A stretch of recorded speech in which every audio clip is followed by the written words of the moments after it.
시간에도 하나님 아버지와 주 예수 그리스도의 사랑과 은혜와 평강이 성령님의 충만한 역사로 저와 여러분들에게 충만하시기를 주 예수 그리스도의 이름으로 간절히 축원합니다. 우리 앞뒤좌우 인사 한번 하시겠습니다. 하나님이 당신을 사랑하십니다. 하나님이 당신을 사랑하십니다. 아멘. 어제 노회 미자립교회 자립을 위한 연합기도회가 있었습니다. 그래서 오산제일교회에서 목사님, 장로님들, 목사님, 사모님, 장로님, 성도님들 모여서 기도회를 했는데요. 은혜가 충만했습니다. 저도 은혜를 충만하게 받고 저의 죄도 회개하고 교만하고 오만하고 어리석은 새삼스럽게 또 죄를 깨닫게 되고 회개하고 또 뭐 회개하니까 그런지 은혜가 더 충만했어요. 여러분 오늘 저와 여러분들도 성령님께서 회개의 영을 허락하셔서 죄를 깨닫게 하시고 이 죄를 깨달아야 되잖아요.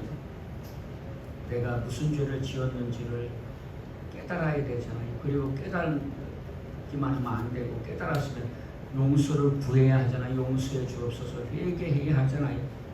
그런데 그렇게 기도를 하는데 그거 끝나고 삶에 돌아가서 살 때에 금방 또 옛날 방식으로 살아간단 말이에요. 말씀대로 살지 않고. 회개가 뭡니까?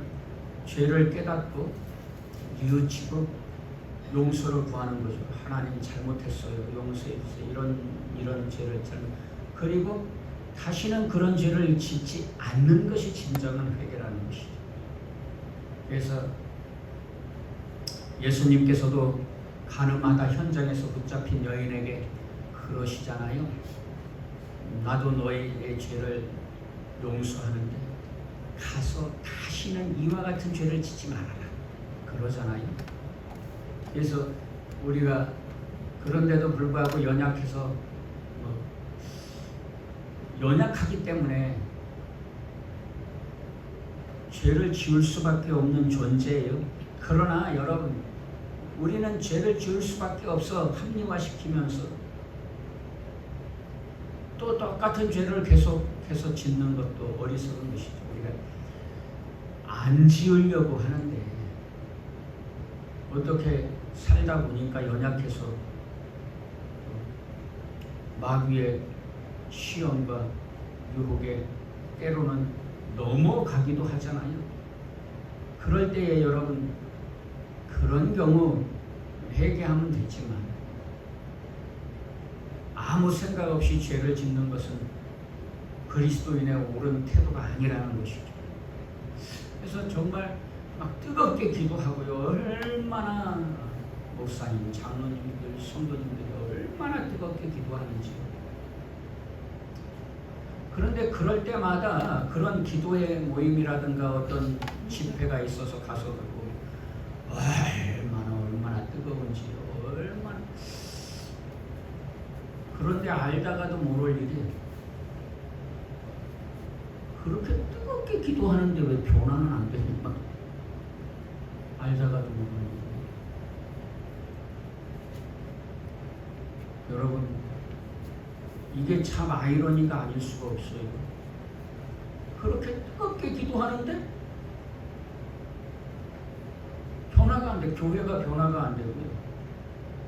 한국 사회가 변화가 안 돼.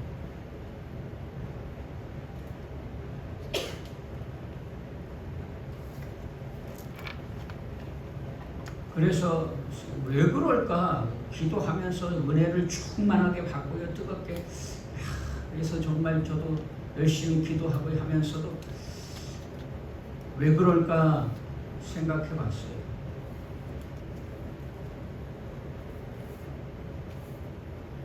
그래서 제가 얻은 결론은 이겁니다.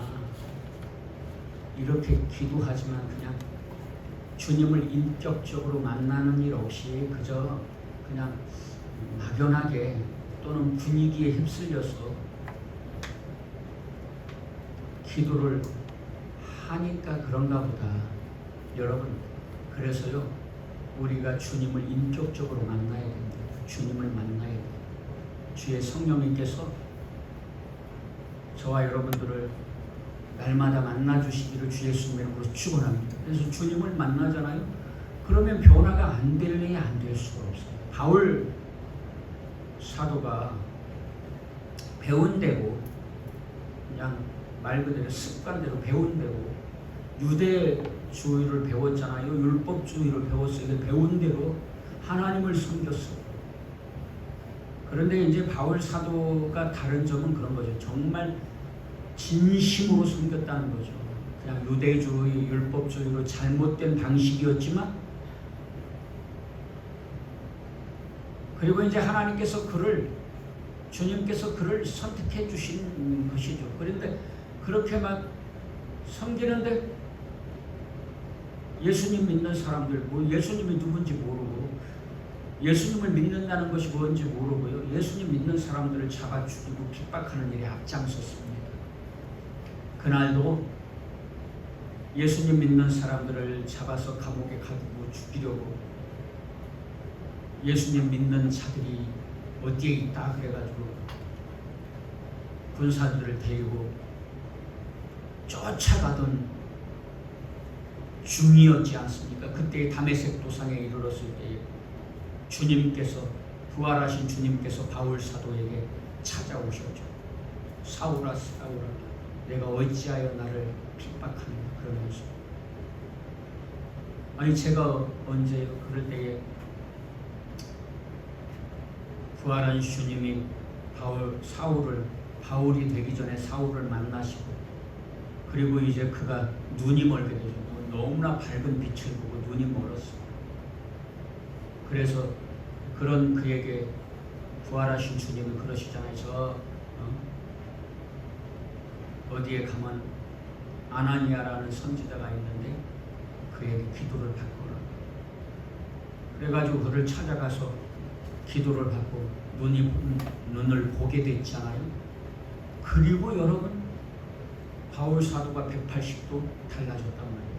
예수님을 핍박하고 예수님을 믿는 자들을 핍박하고 잡아 죽이려고 하던 바울이 완전히 달라져가지고 이제는 자기의 죽음도 두려워하지 않고 자기가 죽는 것을 각오하고 예수님의 복음을 전하게 되지 않습니까?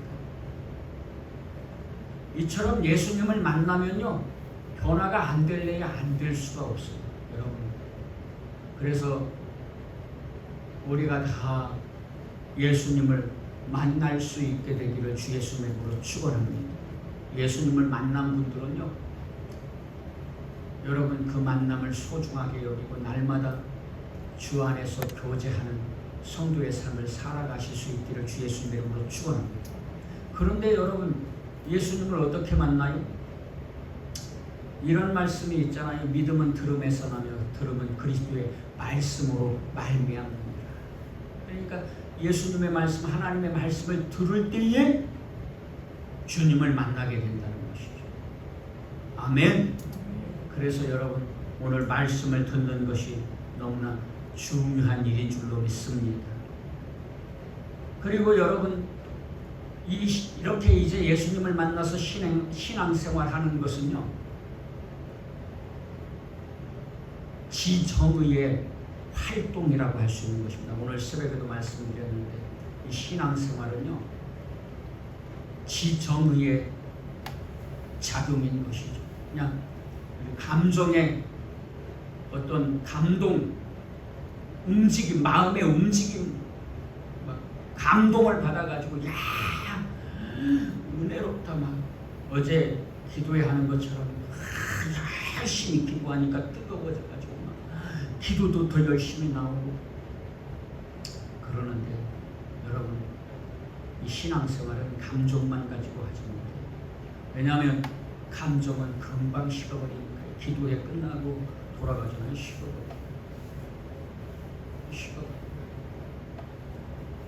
그래서 여러분 그 뜨거운 믿음의 역사를 늘 되새겨야 한단 말이죠. 베레아 사람처럼 늘 하나님의 말씀을 묵상하고 의지로서 믿음의 삶을 살아야 합니다. 의지를 가지고. 또 그럴 때에 여러분 우리가 알아야 하잖아요. 깨달아야 하잖아요. 그래서 성경은 이렇게 말씀하시잖아요. 깨닫지 못하면 망하는 짐승 같다. 그래서 진리를 깨달아야 주님이 어떤 분인지 깨달아야 믿음으로 살아갈 수 있는 것이죠. 예를 들면 우리가 살아가는데요. 감정만 좋은 감정, 남자와 여자가 만나서 사랑을 하게 되는데 좋은 감정이 생겼어요. 그런데 감정만 가지고 사랑하다 보면 또 다른 사람한테 호감을 가질 수가 있단 말이에요. 그러면 누구 말 맞다나 이렇게 사랑은 움직이는 거예요. 그래서 움직였어요. 다른 사람을 또 사랑하는데 그게 진정한 사랑입니까? 그건 아니잖아요. 그러니까 지식 안에서 사랑하라는 거예요. 성경은요. 아내를 사랑할 때 지식 안에서 주님이 주신 지식 안에서 사랑하는 게 그러니까 우리가 신앙생활은 지정의 작용인 것이죠. 지식 안에서 사랑. 예를 들면 남자와 남자, 남자를 만났는데 좋은 감정이 생겼어. 그게 사랑인 줄 알고 연애하자. 옳은 일이 아니잖아요. 그건 잘못된 거잖아요. 죄잖아요. 성경에서 하나님께서 분명하게 명확하게 죄라고 규정해 주시잖아요. 하나님께서 이건 죄다. 그리고 일반적으로도 우리가 여러분 남자와 남자가 사랑하고 여자와 여자가 사랑하면 어떻게 우리 대한민국 인구가 감소율이 그냥 너무나 심각하고 현저한데 저출산 문제 이게 막 심각해서 그 문제를 해결하려고 뭐 돈도 준다고 그런데도 안 되잖아요. 이런 지경에 그래서 지구상에서요 제일 먼저 사라질 국가가 우리나라잖아요. 대한민국. 왜냐하면 애기를 안 낳으니까. 인구가 없으면 나라가 어떻게 유지가 되겠냐. 그래서 아주 심각한 지경에 이르렀지 않습니까? 저출산 문제. 그런데 남자와 남자가 사랑하고 여자와 여자가 사랑해요. 그래요. 입양을 한다고 해도 그렇더라도 자기가 아기를 안 낳으니까 남이 낳은 자식이니까 인구가 증가할 수가 없는 거잖아요. 감소할 수밖에 없는 것이잖아요. 이런 일반적인 원리에서도 보면 동성애는 잘못된 것이잖아요. 여러분 무슨 남자와 남자가 사랑하는 거 여자와 여자가 사랑하는 것이 무슨 숭고한 사랑인 것처럼 호도하는데 그런데 현혹되시면 안 됩니다. 그리스도인들. 이렇게 감정만 가지고는요 옳은 삶을 살아갈 수가 없는 겁니다. 그런데 이런 것들이 잘못된 것을 알아야 하잖아요. 지적으로 이게 잘못됐구나 이게 죄구나 하는 것을 알아야 되잖아요.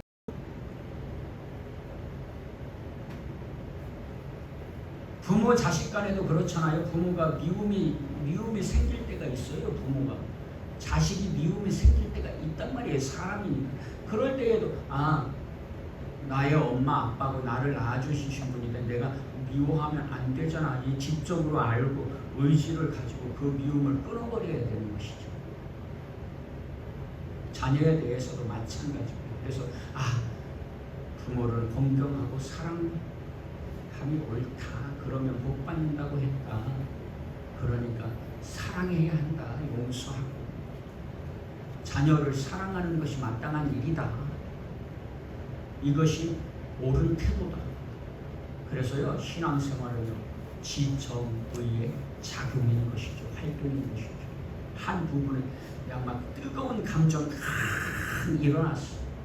그럴 때는 열심히 찬양하고 열심히 기도해. 그런데 내 감정이 일어나지 않아. 그러면 어떻게 해야 돼요? 기도 안 해도 되나요? 예배 안 드려도 되나요? 너무 막 마음이 삭막하고 감성이 그냥 막 일어나지가 않고 예배 드리고 싶지 않아. 그럼 예배 안 드려. 예배 안 드리면 됩니까? 기도하지 않으면 돼요. 난 기도할 마음도 안 들어. 때려치고 기도하지 마라. 그런 게 아니잖아요.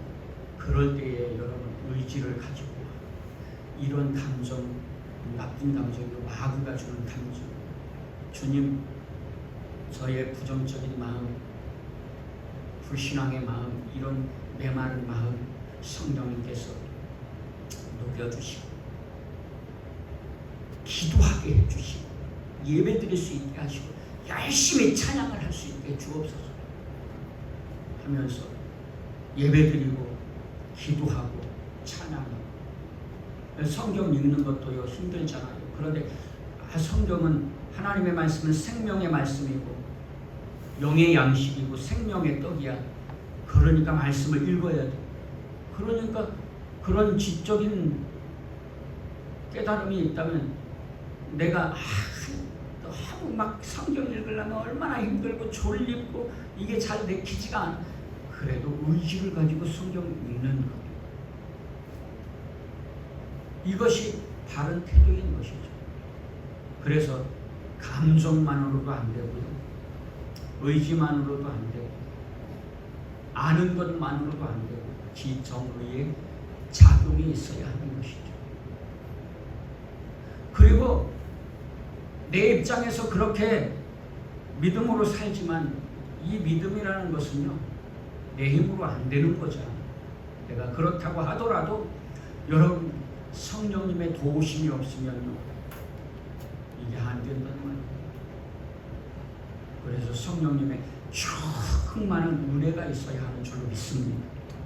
그래서 성령님의 충만한 은혜가 저와 여러분들에게 충만하시기를 주 예수 그리스도의 이름으로 간절히 축원합니다. 그래서 내가 복음을 듣고 깨닫고 회개하고 예수님을 믿었어. 그래서 이제 믿음으로 살아갈 때에 정말 찬양을 드릴 때에 신이 안 나고 잘 목소리도 안 나와. 여러분 저는요 음치고 목소리도 잘 안 나오고 그럴 때에도요 하나님을 찬양하면 복 받는다니까 열심히 찬양했어요. 정말 그 찬양할 때에 열심히 찬양했어요. 의지를 가지고. 그렇게 하다 보니까요 목소리도 더 나오게 되고 또 찬양도 더 잘할 수 있게 되더라고요. 그리고 그렇게 찬양을 하다 보면요 내 마음도 뜨거워지더라고요. 기도도 마찬가지예요. 기도도 하다 보면 탄력을 받았어요. 기도가 잘 안 돼. 그런데 하다 보면 힘이 생기고요. 기도가 더 잘 나오기도 해요. 그래서 여러분 오늘 예배드릴 때에도 그렇지 않습니까? 언제나 예배드리는 게 좋은 감정일 수는 없는 것이잖아요. 때로는 부부싸움을 한다든가 부모 자식 간에 갈등이 생긴다든가 형제 간에 그런 어떤 다툼이 있다거나 이런 게 아니면 친구 간에 어떤 문제로 인해서 마음이 삭막해질 때 있잖아요. 그럴 때 여러분 그런 감정을 이기고 의지를 가지고 예배드리고 또 찬양도 열심히 더 목소리를 내서 찬양하고 기도하고 성경도 읽고 그래야 하는 것이죠. 이것이 믿음인 것이죠. 왜냐하면 내가 깨달았으니까. 하나님께서 우리를 사랑하셔서 우리의 죄를 사해 주시려고 독생자 예수님을 이 땅에 보내주시고 예수님이 우리의 죄를 나의 죄를 대신 지시고 십자가에서 죽으셨을 뿐만 아니라 3일 만에 다시 살아나셨어요. 그래서 내게 그런 복음을 듣게 하시고 죄를 깨닫게 하시고 내가 회개하고 예수님을 믿었어. 그래서 예수님을 믿고 구원받고 하나님의 자녀가 되고 천국을 기업으로 얻는 상속자가 되었어. 그러니까 이제 믿음으로 살아야 하는데 믿음으로 살아갈 때에는요 이런 지정의가 작용을 해야 하는 것이죠. 감정에만 치우치면 신앙생활 아무도 못해요. 누가 신앙생활 바르게 할 수 있겠습니까? 감정만 따진다. 감정이 일어나지를 않는 어떻게 신앙생활을 잘할 수 있겠습니까? 그래서 여러분, 성령님께서 저와 여러분들에게 뜨거운 감동도 주시고 깨닫게도 해주시고 의지를 가지고 신앙생활 할 수 있게 해주시기를 주 예수님의 이름으로 간절히 축원합니다. 여러분, 그래서 여러분 이 신앙생활할 때, 믿음으로 살아갈 때 예배요, 의지를 가지고 예배 드리고요, 기도하시고요, 찬양도요. 여러분 의지를 가지고 찬양하셔야 돼요. 재미없어. 안 돼요. 그렇게 재미없어도 열심히 찬양하시잖아요. 찬양하다 보면 마음이 뜨거워지고 기쁨이 생기고 믿음이 자라게 되는 것을 느끼고 깨닫게 되실 줄 믿습니다. 예배 드릴 때에도, 말씀을 들을 때에도 믿음은 들음에서 나고 들음은 하나님의 말씀으로 말미암는데, 그러니까 담임 목사님 설교가 재미없어도 그래도 이게 하나님의 말씀이잖아. 그러니까 들어야지. 귀를 기울여서 듣자. 이게 의지 있는 것이죠. 의지 있는 것이죠. 그래서 듣다 보면요, 감정이 생긴다니까요. 감동이 된다니까요. 은혜가 돼요. 은혜가 돼요.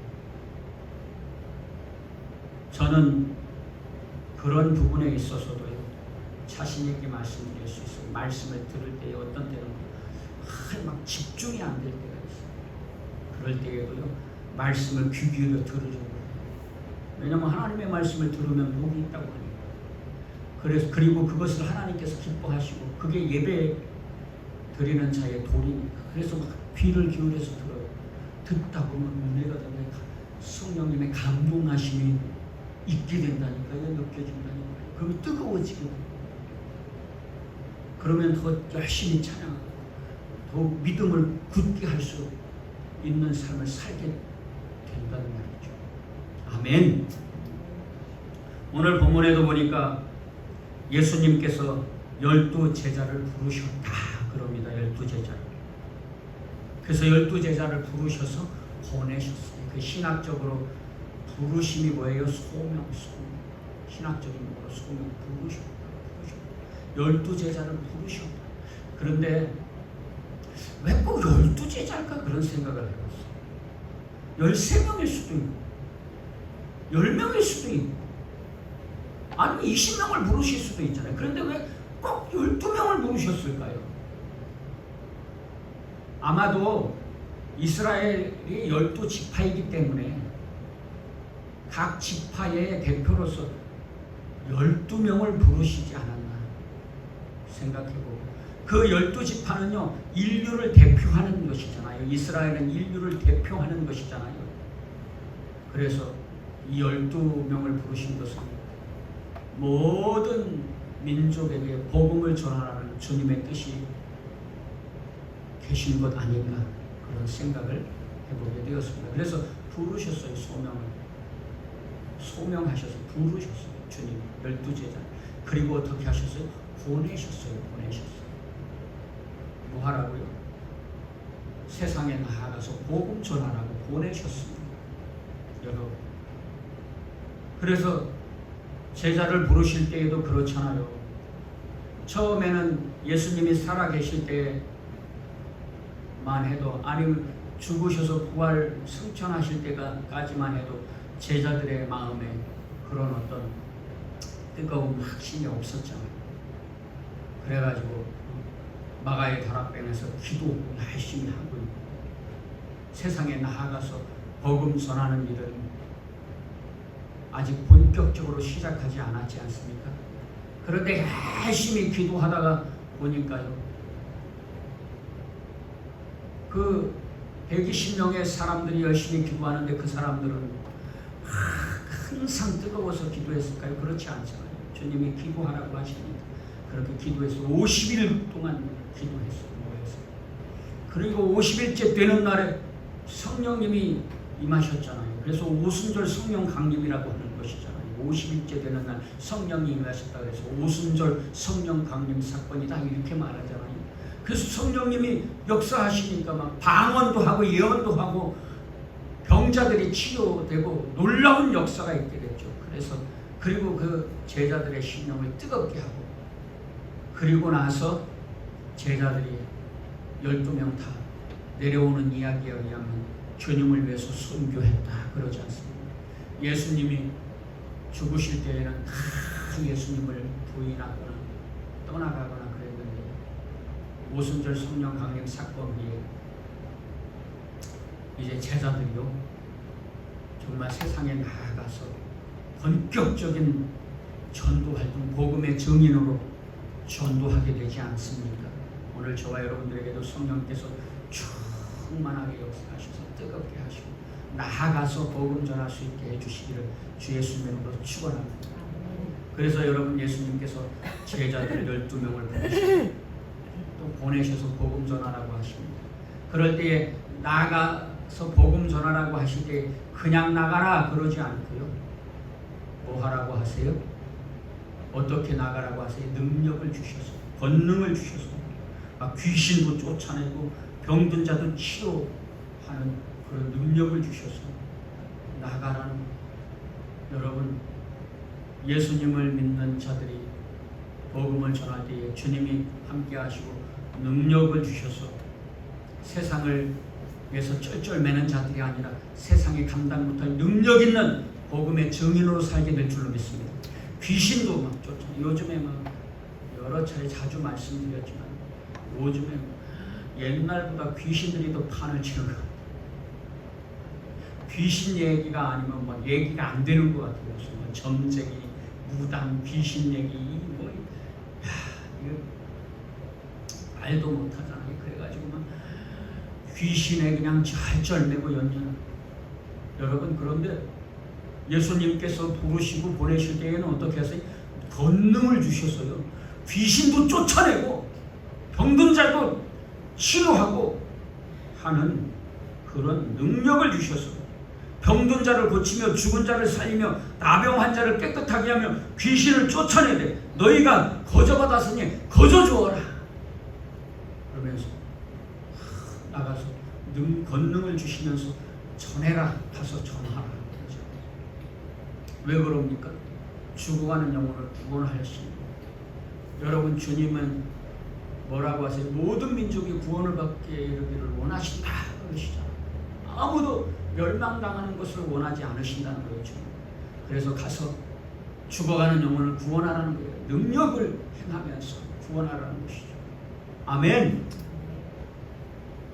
그래서 여러분 이 복음을 전할 때에는 성령님의 능력의 역사가 있게 되는 줄로 믿습니다. 그런데 뭐라고 하세요? 거저 받았으니 거저 줘라. 그래서 막 병든 자를 치료하는 사람, 신유의 은사가 있는 사람들이 있는데 어떤 사람들은 막 돈을 요구해요. 감선금 하라고. 이런 사람들 찾아갈 필요 없어요. 이런 사람은 10중 8구 사꾼일 수가 있어요. 고저받았는데 복음은 고저받았으니 고저주는 거예요. 아멘? 그러면서 그러시잖아요. 너희 전대에 금이나 은이나 동을 가지지 말고 여행을 위하여 배낭이나 두보롯이나 신이나 지팡이를 가지지 말라. 이는 일꾼이 자기의 먹을 것 받는 것이 마땅함이라. 그래서 여러분 어떤 세상 것, 복음을 전할 때에는요 세상 것을 의지하지 말라는 거예요.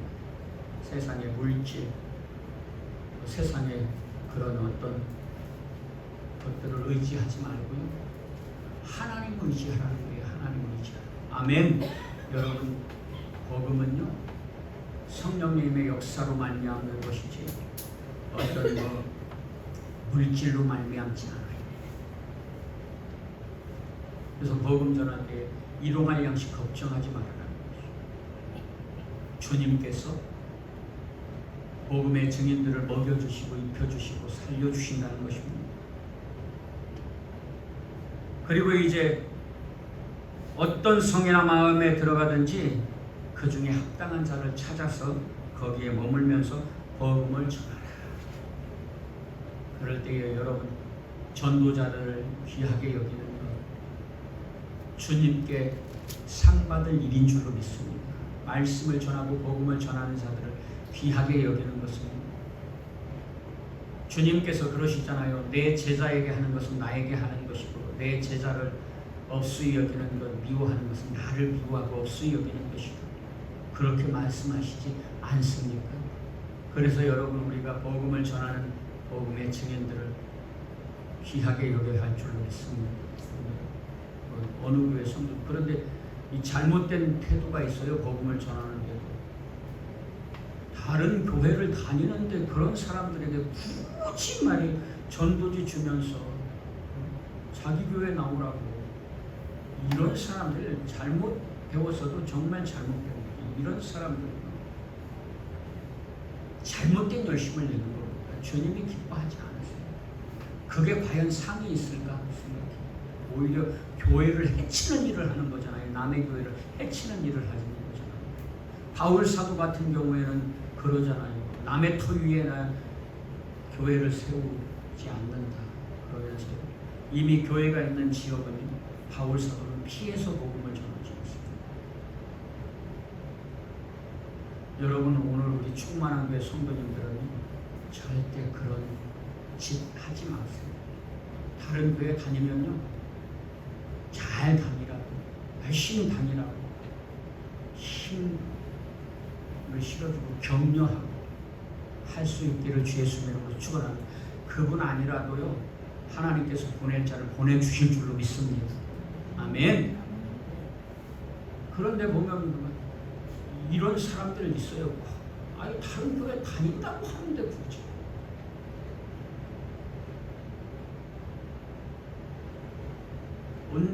엊그젠가도 보니까 어느 교회에서 전도지를 이렇게 해놨는데 우리 집에도 전도지를 놓고 왔더라고요. 교패가 다 있는데 그런 일을 하면 안 되잖아요.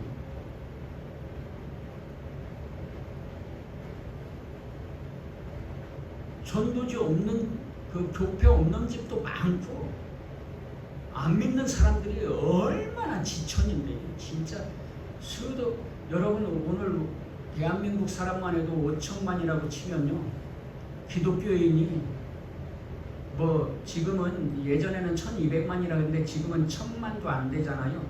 어떤 분들은 뭐 700만 800만 그것도 명목상 그리스도인만. 근데 진짜 그리스도인은 그보다 더 적을 수 있잖아요.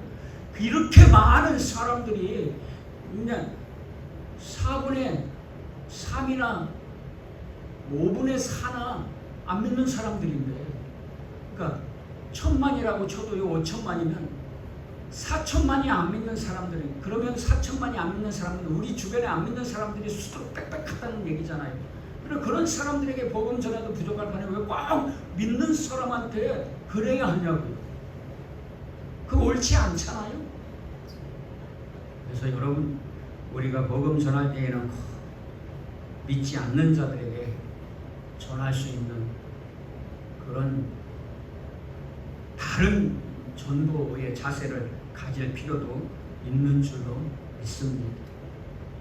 그래서 예수님께서 12제자를 부르시고 능력을 주시면서 가서 복음을 전해라. 그래서 죽어가는 영혼을 구원하라. 이것이 하나님의 사랑의 마음이 주님의 사랑의 마음으로 주님의 뜻인 것이죠. 오늘 저와 여러분들도 주님이 부르셔서 이 자리에 있게 된 줄로 믿습니다.